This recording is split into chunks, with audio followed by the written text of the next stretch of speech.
Toughest exam है India का, UPSC, UPS उसकी 2.5 लाख की फीस को हम 7,500 में कर दिए। और सेम बहुत बढ़िया, वेरी गुड। बहुत अच्छे।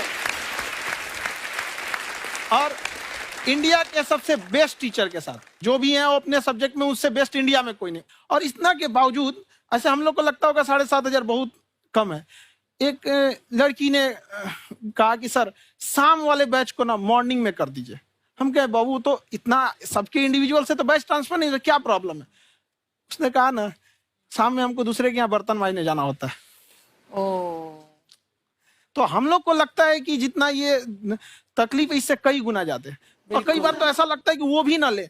एक लड़का बेचारा नदी से बालू निकालता था और वो बालू को भरता था, फिर नाव बालू को किनारे लेके बेचती थी और वो बालू भरता था, उससे मेरी फीस ले आया। हमारा हाथ कांप गया, हम कैसे फीस ले लेंगे यहाँ पर। बहुत बढ़िया। उसी दिन हमने ये प्रण लिया था कि भारत का कोई भी बच्चा उसके सफलता में पैसा उसकी बाधा नहीं बनेगी, चाहे उसको जितना भी पढ़ना रहे यहाँ पर। क्या बात। बहुत खूब। और अर्चना जी मैं इनके बारे में एक बात, खान सर आपके बारे में मैं एक बात कहना चाहता हूँ। इनका जो स्टार्टअप है ये बूटस्ट्रैप्ड है। अच्छा, मैं साधारण भाषा में बता देता हूँ, ये सेल्फ फंडेड है। इन्होंने अभी तक किसी और से पैसा नहीं लिया है। ये इन्वेस्टर के पैसे से नहीं, इन्होंने खुद इसको बिल्ड किया है। और बल्कि इतना स्ट्रॉन्ग स्टार्टअप है ये कि मैं कहूंगा कि अगर इन्वेस्टर्स को इन्वेस्ट करना हो तो मैं इंडोर्स करता हूँ ऐसे स्टार्टअप्स को। यही सब चीजों को देखते हुए कई लोगों ने धमकी भी दिया था वहां पर। अच्छा। और उसके बाद बम चला दिए और 7-8 बम चला दिए और कुछ ब्लास्ट हुआ। एक बेचारा नया लड़का आया था एडमिशन लेने के लिए, उसकी स्कूटी उड़ा दिया। वो आया था कहा कि सर हम तो पढ़ने आए थे, हमारा स्कूटी उड़ गया। हमारी ऑफिस उड़ा दिए सब। एक तो पास में आके गिरा और नहीं फटा वो।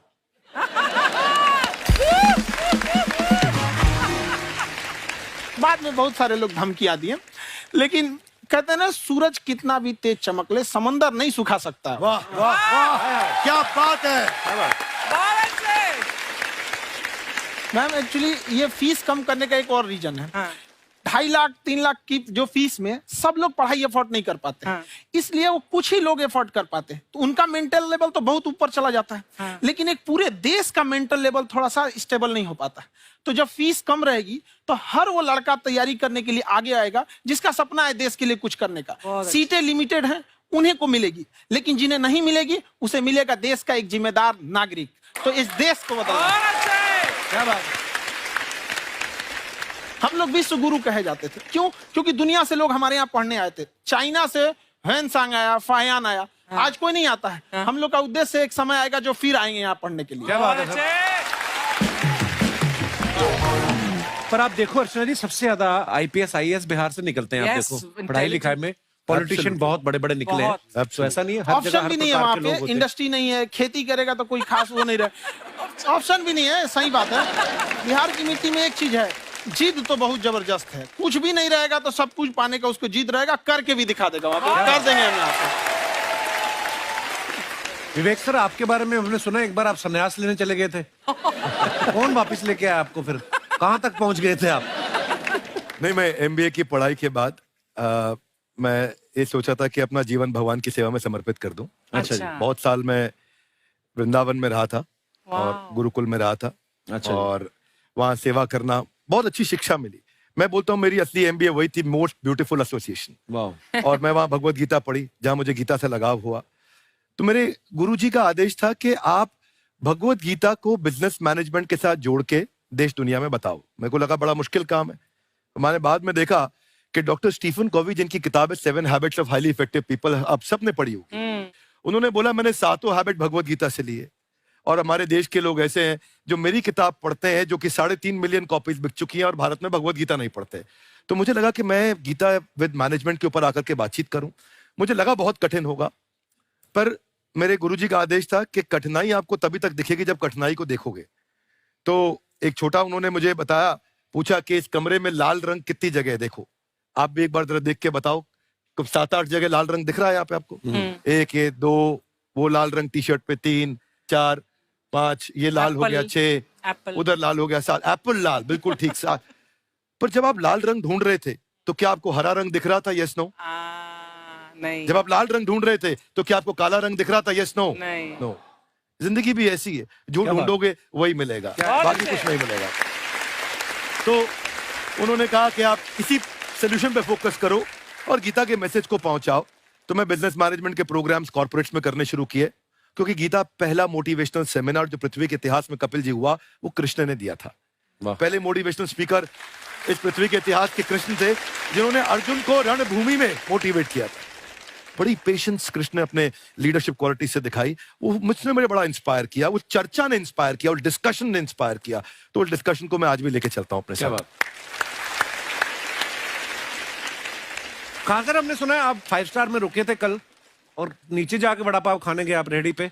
एक्चुअली क्या है ना कि वहां जो चीजें सीखने को मिलती है ना, खाली पेट और खाली जेब इंसान को जो सिखाते हैं वो किसी यूनिवर्सिटी कॉलेज में नहीं सिखाया जाता। और गरीबी बड़ा बेशरम चीज होती है।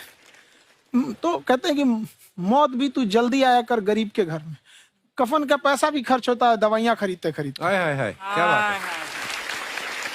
और खान सर की खासियत ये है कि जिसको तो पढ़ना है, जिसको एजुकेशन चाहिए, वो तो इनका वीडियो देखते हैं, लेकिन वैसे भी कई लोग, जैसे अर्चना जी बात करी थी, कहती मैंने जब देखना शुरू किया तो मैंने बैक टू बैक इतने सारे वीडियोस देखे, क्योंकि आपका जो तरीका जो बोलने में, एक तो इनकी जो टोन है पढ़ाने में, और साथ साथ में जो ह्यूमर आता रहता है, तो उसकी वजह से और भी इंटरेस्टिंग हो जाते हैं आपके वीडियो। शुरुआत में हम लोग जब स्टूडेंट लाइफ में थे, या हम कई स्टूडेंट को भी देखते हैं, वो बेचारे जब थक जाते हैं तो आपका शो देखने लगते हैं।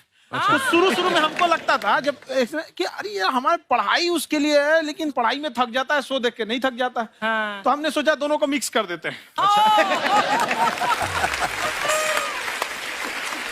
तो हमने उसको, और आज आपको पता नहीं हमने भी यही किया है।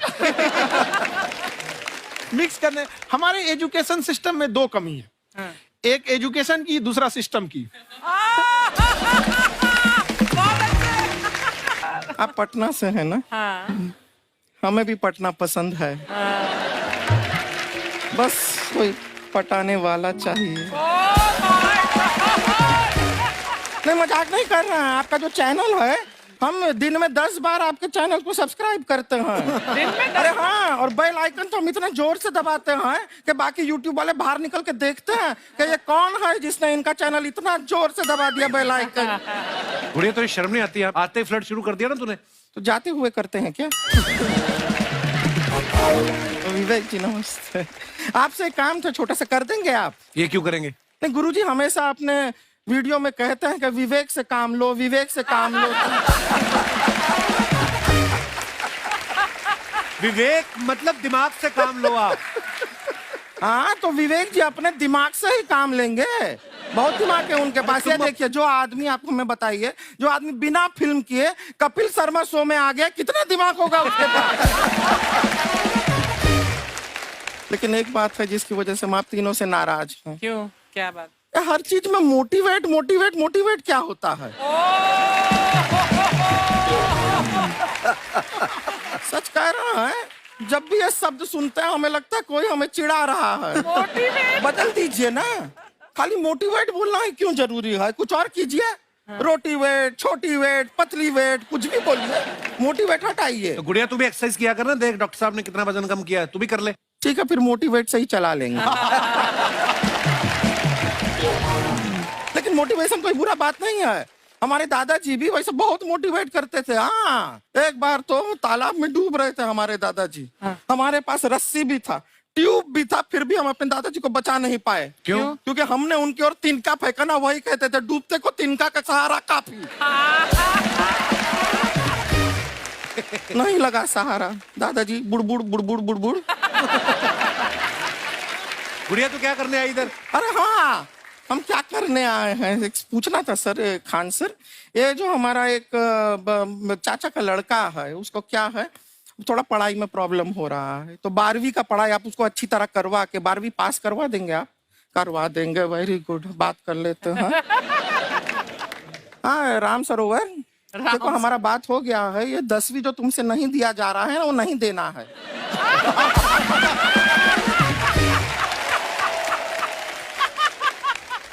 टेंशन नहीं है, 10वीं का खान सर से बात हुआ, ये सीधा 12वीं पढ़ा के पास कर देंगे। अरे ऐसे नहीं होता, पहले 10वीं पास करनी पड़ेगी, फिर 12वीं होगी ना। ऐसा कोई जरूरी नहीं है ये सीक्वेंस। हमारे मौसा जी थे, उनसे ना 10वीं हुई ना 12वीं हुई, अभी 3 दिन पहले सीधा उनकी 13वीं हुई। एक्चुअली क्या है, पढ़ाई लिखाई का हमको बहुत ज्यादा नॉलेज है नहीं। गांव में पढ़े हैं ना सर। स्कूल कहाँ होते थे अर्चना जी, गांव में स्कूल नहीं था, पेड़ के नीचे पढ़ते थे हम। यहाँ तक कि हमारे पास ब्लैक बोर्ड भी नहीं था। हमारे मोहल्ले की जो भैंसिया थी उसको खड़ा करके टीचर उसके ऊपर लिख के पढ़ाती थी। मजाक नहीं कर रहे हैं। और आप तो समझ रहे हैं, अभी ब्लैक बोर्ड की एक अटैच डस्टर था ब्लैक बोर्ड का, समझ रहे हैं ऐसा, वो पीछे से आता था, लिखा हुआ मिटाता था और चला जाता था। ये तो कुछ भी नहीं है। एक बार क्या हुआ, हमारा स्कूल शुरू हुआ, शुरू होते ही 2 महीने के लिए छुट्टियां हो गई। क्यों? ब्लैक बोर्ड ने बछड़ा दिया था ना। तो वैसे आप लोग ना इतने ज्ञानी हैं, सब कुछ जानते हैं। आपसे एक टेक्निकल सवाल पूछे।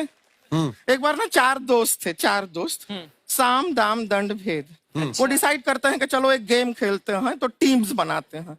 तो साम दाम ने एक टीम बनाया। इस पे भेद को बहुत गुस्सा आया। पता है क्यों? क्यों? क्योंकि भेद को दंड मिलाना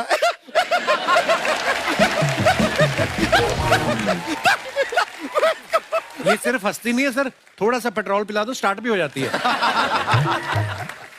इतना है, क्यों और भी बता दीजिए। जब हम बीमार होते हैं हम डॉक्टर के पास नहीं मैकेनिक के पास जाते हैं, और डिटेल दे दीजिए। ऐसा कुछ नहीं है सर, ये बोलते हैं खाली। लेकिन अभी एक रिक्वेस्ट था सर, हमारा एक भाई है, पुरुषोत्तम नाम है उसका, वो गांव से आया हुआ है। आप लोग थोड़ा उससे सब बातचीत करेंगे, थोड़ा उसको प्रोत्साहन देंगे। और शर्मा जी, आपसे भी एक रिक्वेस्ट था, आपसे हमने कभी कुछ मांगा नहीं है। पुरुषोत्तम आएगा ना, एक बार बस उससे कह दीजिएगा, पुरुषोत्तम तुम कितने हैंडसम हो। मैंने देखा ही नहीं अभी तक। तो देख के बस बोल दीजिएगा तुम ठीक है। कितने हैंडसम हो, ऐसा बोल दीजिएगा प्लीज। ठीक है। हम बुला लेते हैं पुरुषोत्तम।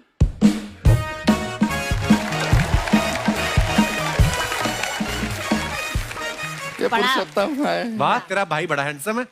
है तो हमारे खानदान में सब हैंडसम है, ज्यादा चापलूसी करने का जरूरत नहीं है। देखा हमारा यहाँ पे कितना चलता है। एक नंबर दीदी, एक नंबर। सब लोग हैं, नमस्ते कर दो। ये बड़ा अच्छा लड़का है, गांव में ना भैंस चराता है, इसको थोड़ा मोटिवेट कीजिए ना। नहीं तो मतलब भैंस चराता है तो मोटिवेट करके क्या होगा, शेर चराएगा बाद में। अरे शेर चराएगा तो शेर इसको चर नहीं जाएगा। नहीं नहीं, ऐसे हम खाली कह रहे हैं, तुम्हारा चेहरा थोड़ा बकरी जैसा है ना, तो वैसे ये सब बड़े बड़े लोग हैं। इनको बताओ कहा क्या बनना चाहते हो जीवन में आगे? HR। HR? अरे वाह, देखे कोई बड़ा कंपनी में ह्यूमन रिसोर्स का काम करेगा ये। अरे HR मतलब दीदी Hrithik Roshan. Tiny tin tin tiny tin tin. ना जूता पहनने का काम किया करो, जूता खाने का नहीं। काम किया है, कुछ बड़ा किया है लाइफ में? किया है ना दीदी, एक बकरी के बच्चे को बड़ा किया है। तो क्या जिराफ बना दिया बकरी के बच्चे को? अरे कुछ अलग किया है। हाँ दीदी, अलग किया है। वही बकरी का बच्चा भैंस का दूध पीने जा रहा है, तो हमने उसको अलग किया है। इससे नहीं होगा, मैं रहने दो, इधर आओ। ये देखो इतना बड़ा बड़ा लोग बैठा है, इनके सामने ऐसा बातें करोगे? इनसे मिलो, इनसे मिलो। विवेक जी तो कितना मार्केट के बारे में भी जानते हैं, मार्केट का कोई सवाल पूछो इनसे। सर परसों जो है मार्केट में हमारी साइकिल गायब हो गई, आपने देखा है क्या? हमारी साइकिल गायब हुई ना? हाँ। इसलिए दिमाग से पैदल हो तुम। पैदल समझते हो? हाँ। चल लोगे? 20 कदम चलोगे? हाँ। घूमो जरा, अभी 20 कदम चल के दिखाओ। निकलो।